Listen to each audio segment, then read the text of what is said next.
Hello everybody, I hope you're having a wonderful day, and today I would like to share with you guys my experience with this prototype from Saje Knives. Now Steven, the wonderful individual that runs the Work Knife Balance channel, go check it out. If you haven't, go subscribe to him. Of course you need to. He has pretty good content, definitely puts out more stuff than I do. I just don't really have much time, but Steven, if you're watching this, I'm sorry. I meant to send this back to you at least by the beginning of last week. I just got sidetracked with so much crap going on. But in the time that I have been able to check this knife out, it has been sick. This has been a wonderful, I don't even want to call it a little knife because it's not. This is a large knife, and you'll see when I do some size comparisons in a second. This thing, even still being a prototype and being a budget variation, this has some incredible freaking action. This is insane. This is running on some ceramic bearings. It has a nice little ceramic detent ball, and it is just absolutely just stupid smooth. It is ridiculous. There's a lot of good that I have to say about this, and maybe just like one or two little nitpicks. Not that big of a deal, but I'm just gonna tell you guys right now, go support this thing. The premium version, which is going to be a full tie frame lock. It looks beautiful, by the way, it does. I love the randomized geometric pattern. It is contoured.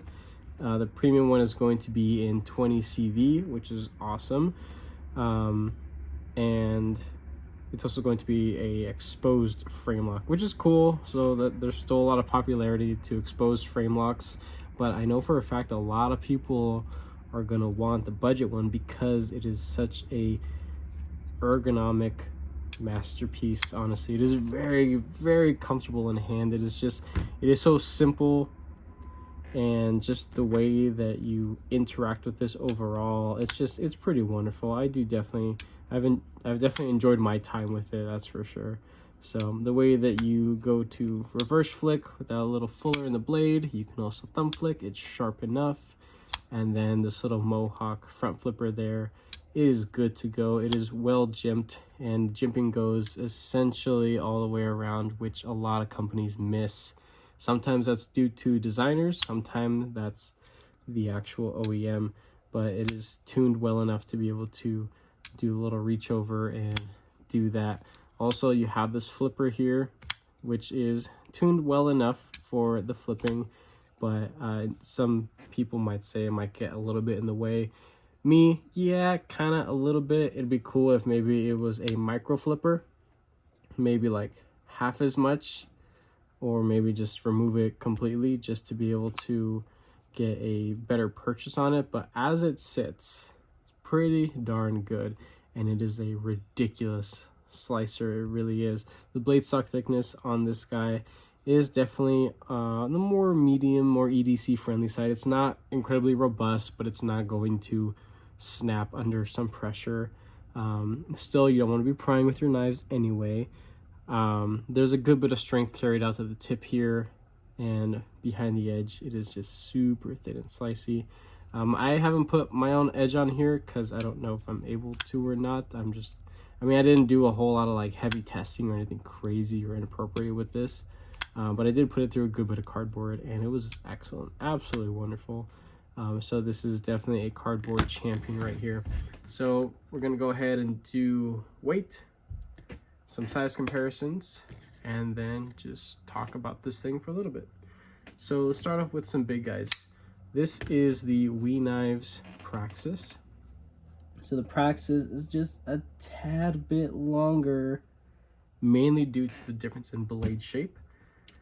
So like I said, the Saje Knives Rango, it's honestly pretty hand filling, pretty big. And this is a Spyderco PM2. PM2 is a good bit longer than it, actually, mainly because of the blade shape.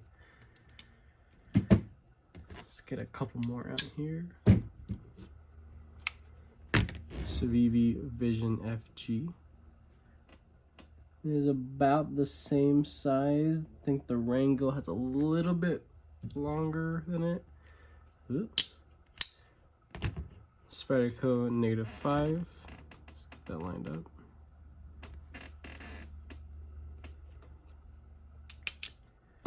And we got 2 more. F5.5. Very similar blade shape. Definitely performs circles around the F5.5 when it comes to just general slicing and staying in the cut because of the length, and it has less belly than the F5.5. And the F5.5 doesn't have much belly to begin with, but the Rango has even less. So it stays and cuts a whole lot better. And then last but not least is the wonderful Bug Out from Benchmade. So yeah, that'd be a whole lot shorter. So there's that. Let's get the weight on this guy. Now, I do not have the premium one available at the moment, but during the recording of this video, I hopped on the Kickstarter because this is available on Kickstarter.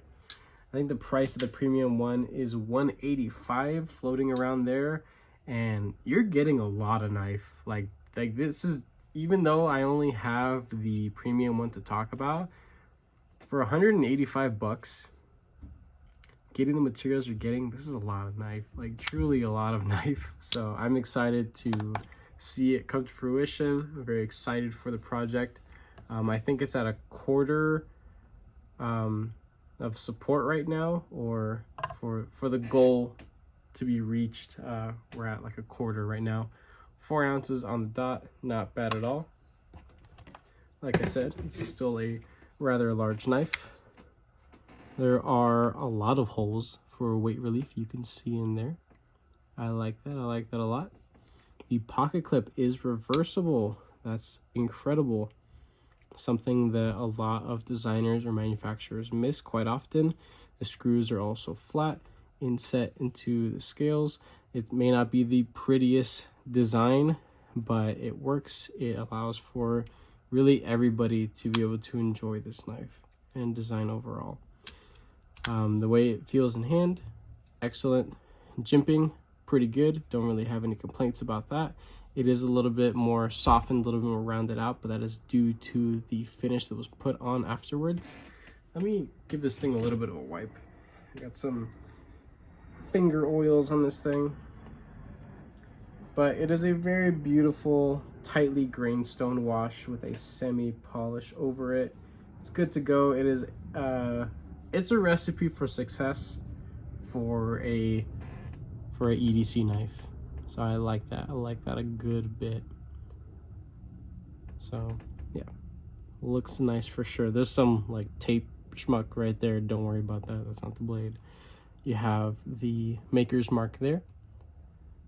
Blade steel stamp there, and nothing on that side. Maybe the blade steel stamp will be moved to this side after production, maybe or maybe not, or just put somewhere else just to keep it clean. Even still, it's not super shouty, not visually distracting at all.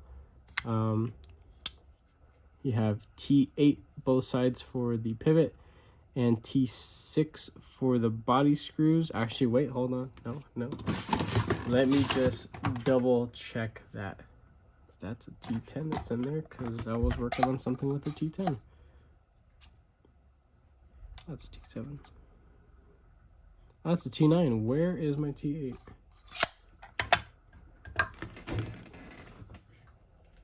Oh, there it is. I'll just use it like this. Oh, there's a spring. Those are T8. T8 for the body. That is awesome. I do definitely appreciate that. I know a lot of other people will as well. And T6 for the pocket clip, which is pretty common, especially in this price range. So I'm not gonna harp on that whatsoever. So that's pretty much it. Do I recommend this? I absolutely do. My only little gripe is going to be, and this is completely subjective, this is just my personal preference, but that flipper tab has got to go. For me, it just gets in the way. I think it would be a little bit cleaner if it wasn't there at all. You'd be able to choke up on it, and it would just be a little bit more comfortable in my opinion. Me personally, I like to get right up behind that edge. That's just me. But even still being underneath that flipper tab, it is plenty comfortable, plenty ergonomic, and using this long term through a good bit of cardboard and paper, light duty materials like that, zero hotspots. So this is honestly made by somebody, designed by somebody who has handled a good bit of knives and has he knows what he wants for sure. So this is design that was made for him, for the community to enjoy if they want to support and be a part of it, and I definitely do. That's why I went ahead and pre-ordered it, or not pre-ordered, but I backed the Kickstarter as soon as I found out that it was up and running. So I hope that this actually comes to production. Now, I was told that the budget version is going to be made after the premium one becomes available. Typically, it's done the other way around. You know, the budget one is done first just to test the waters, and then a premium one comes out later just so people have some sort of design justification and things like that. But hey, to each their own. I'm still excited to see this come to life. And with that being said, I hope you guys enjoyed this little review of this pretty cool little prototype here. Not little, I gotta stop calling it little because it's not. It's a full-size knife. If you guys are backing it, let me know. If you guys are considering it, let's chat in the comment section down below, and just ask any questions that you have. This I will be sending back today, so I'm sorry I've held on to it for so long, but yeah, it's headed back your way. Steven, thank you so much for letting me check it out. It's been pretty darn cool, and again, I'm excited to see this project come to life, and so I can get my premium version of it, because I'm super excited for that. So with that being said, I hope you guys have a wonderful rest of your day, and take care.